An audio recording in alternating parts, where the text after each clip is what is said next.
Well, boys, I might have just gone completely mad.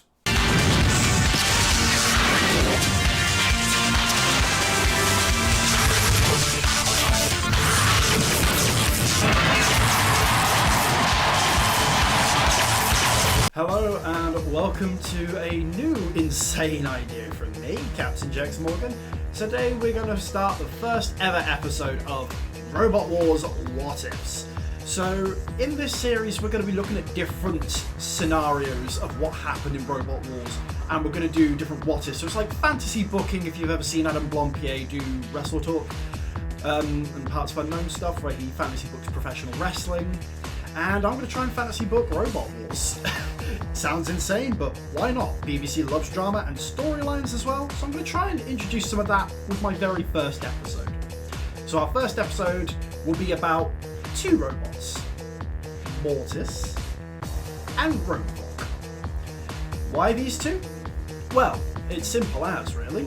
Roadblock in Series 1 was the first ever robot to be seen, taking on the gauntlet, and then went on to win its heat, beating everything in its path, was basically ahead of its time in its wedge design. It beat Nemesis, ran Shunt off in the sumo, easily dispatched Killatron, and then went on to basically one-man band the entire grand final. The elimination of Tracy, Cunning Plan, Recyclops, Robot the Bruce. Essentially, out of all six, Roadblock eliminated 4 of the robots, while Bodyhammer was just doing nothing but trying to hide. However, let's think about the other guy in episode B.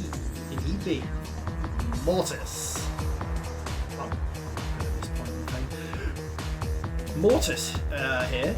They entered in the second episode, first track robot in Robot Wars, and they made their way through the gauntlet. They made it through, but not spectacularly. House Robots would be in a bit of a dip. Blitzed through the British Bulldog, and then had that brilliant demonstration against Leebot, hammering away on top of Leebot, and then the axe shaft broke. And they had to go into a battering ram and lost a controversial judge's decision to Recyclops. However, in the end, they did go home empty-handed. They did win the Best Engineered Robot Award for Series 1. However, what if these two swapped episodes?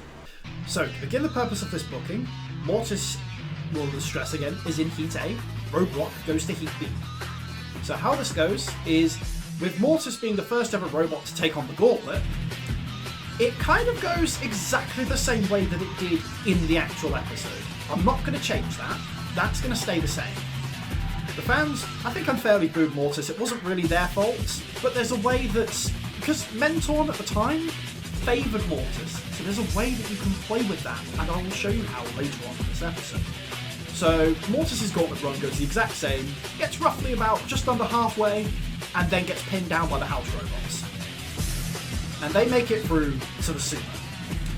Mortis takes on the sumo, decides to get into a little bit of an axe fight with Shunt, tries to make a little bit of a spectacle of it all, just getting a couple of axe hits in, but the lack of wedging on Mortis at the time, it had some, but the ground clearance was too much against a robot like Shunt. Then Shunt will eventually ram Mortis off, but I'm going to give Mortis a respectable time of 32 seconds. They managed to hang in there and do a little bit of damage on Shunt before being rammed off. Which means we're going to get our first battle of Robot Wars history, Mortis versus Nemesis. So the Furball versus the Axe Attack. Mortis comes in, gets quite a few hits in. Nemesis' spike can't really do much to Mortis' titanium and Kevlar armor plating, and Mortis just keeps hammering away, is just pushing Nemesis around, manages to get them on the side ropes, and because you can't have Nemesis' fur in a show and not set it on fire, Bash just sets the whole thing up in flames. And Mortis just kind of decides to attack Bash whilst this is going on, just for a bit of fun. And they go to the Heat Final against Killatron. However, I'm keeping something from in the original timeline. This happens. may be thinking you already know which one's going to win, but here on Robot Wars, the lesson we've learned is that nothing is certain. Philippa makes that announcement, and we find out that from all the axe attacks on Nemesis and Sergeant Bash, the axe shaft has broken on Mortis. So they still have to go with the battering ram, and where they put the axe blade on the front of the robot, and the robot is basically just a giant ram bot for the purpose of this fight against Kilotron. This stays the same. Kilotron beats Shogun and makes it to the Heat Final. Kilotron's axe in this series is, I don't like disrespecting robots, but it is very weak. We saw it try and attack Shogun, and the axe attack looked like it couldn't break the skin on a rice pudding. If this was Series 2 Kilotron, this would be so much different. This would be very different. But Mortis drives in, goes on the attack, is ramming Kilotron around, just dumping him in front of the house robot. Kilotron gets a couple of axe hits in, but it's just bouncing off, it's glancing blows. And Mortis charges around and gets a lucky side-on assault and angles in at the right angle and tips Kilotron over. Kilotron is out and Mortis punches its ticket to the grand final. During all of these episodes that are going to go on, Mortis is probably going to have enough time, as has been mentioned before at live circuit events. Robot Wars could take up to a day or 2 days to film one episode, so that gives Mortis a time space of around 5 days to a week to repair the axe shaft. So Mortis will now have this little running vignette going on at the end of every episode, showing Mortis on the post-credits frantically trying to fix the axe. Can they get that axe working for the grand final? And with that, if Mentor really wanted to build this interest in supporting Mortis as their favourite, they build up this little angle of Mortis trying to get running in time. And with that, fans will want to see Mortis succeed. They'll be clamouring for Mortis to get the weapon ready in time so they can take on the grand final. And now, we switch over to Heat B. Roadblock takes on the gauntlet, and again, I'm going to keep this the exact same way it happened before. I'm going to keep it the exact same. Roadblock goes in, just gets right through. Straight in, straight out. So we go to the British Bulldog trial, and the British Bulldog trial, this is going to be an interesting one, because Roadblock probably won't get further than halfway.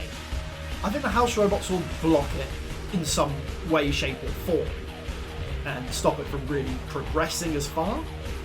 However, I think they'll get halfway because detonators, batteries were unfortunately not charged, so unfortunately I can't really do much with that, so Roadblock would qualify anyway, and we'll still keep Recyclops flipping over Matilda, because that's such an iconic shot from Series 1. We can't not have that. So we'll keep that in there, and Roadblock goes on to take on Leebot. And Leebot does not have a hope or prayer, really, to be honest, against something like Roadblock. And it kind of ends the same way as the Leebot-Mortis fight, with Leebot getting tipped over. But I think Roadblock will kind of give it a tour, show the sights and sounds, probably drive it up towards Shunt, and Shunt will hammer away with its small axe at the time, before eventually getting a right enough turn and charge like they did with Kilotron, and they tip him over. Which means we get the the Heat Final of Recyclops versus Roadblock. And Recyclops, it doesn't really stand much of a chance. It's not designed well enough to get underneath something like Roadblock at the time. Because Roadblock is really flat below. If they had Cassius, this would be copy and paste the Series 2 fight. But for this, just copy and paste most of what happened during the original Grand Final. It's just Roadblock just gets underneath, just keeps driving Recyclops around, dominating them, and eventually the chain falls off. The chain falls off of Recyclops, they're not able to move, and Roadblock is declared the winner. At the end of the episode, we still see the vignette of Mortis trying to get the axe ready. we could they could probably play up the drama by pretending something else has gone wrong with the axe shaft or something to do with the batteries or the tracks, just to keep that intrigue going. The rest of the series happens as normal. We still get the updates on Mortis at the end of each episode, but in terms of how the battle results go, everything stays exactly the same. Robot the Bruce qualifies, along with Cunning Plan, Body Hammer, and Tracy. Right after the Tracy fight with Scarab in the Heat Final, we find out, at the last minute, Mortis's axe is ready to go. They're cleared for active weaponry in the Grand Final. So the Grand Final will be Cunning Plan, Roadblock, Mortis, Body Hammer, Tracy, and Robot the Bruce. So going into this, we're going to have an interesting battle, because we've got to try and focus on how all six are doing and what's going to be going on in this. So one thing I'm going to keep from the original, I'm going to keep Roadblock eliminating Tracy and Cunning Plan at the same time. Turning Cunning Plan into Tracy. Tracy ramps up, gets beached, and is too heavy for Cunning Plan to move. So I'm keeping that elimination.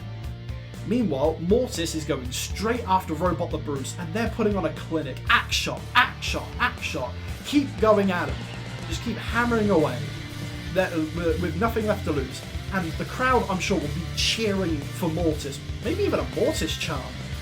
People think that chanting for robots is unheard of, but remember in Series 6, during Behemoth vs. Bigger Brother, Behemoth did get a Behemoth charm. So that is a thing. So they might get a Mortis charm, so the crowd are rallying behind Mortis, pepper potting their way through Robot the Bruce, as Body Hammer is then targeted by Roadblock. Roadblock is giving pursuit, Body Hammer tries to get away, and then Body Hammer tries to get away but runs into the back of Mortis as they're attacking Robot the Bruce. Mortis backs up, and Roadblock comes at an angle that Body Hammer tips over. Body Hammer tips over from a joint effort elimination. Mortis keeps trying to go and get through to the motors of Robot the Bruce, but Robot the Bruce is standing firm until Roadblock eventually gets its iconic tip over, lands perfectly on the side. And the last couple of 30 seconds is Mortis and Roadblock going at it, hammer and tong. Mortis flailing that axe as Roadblock tries to tip Mortis over, but Mortis's rapid fire hammer keeps them in the fight. They keep wriggling their way off the wedge.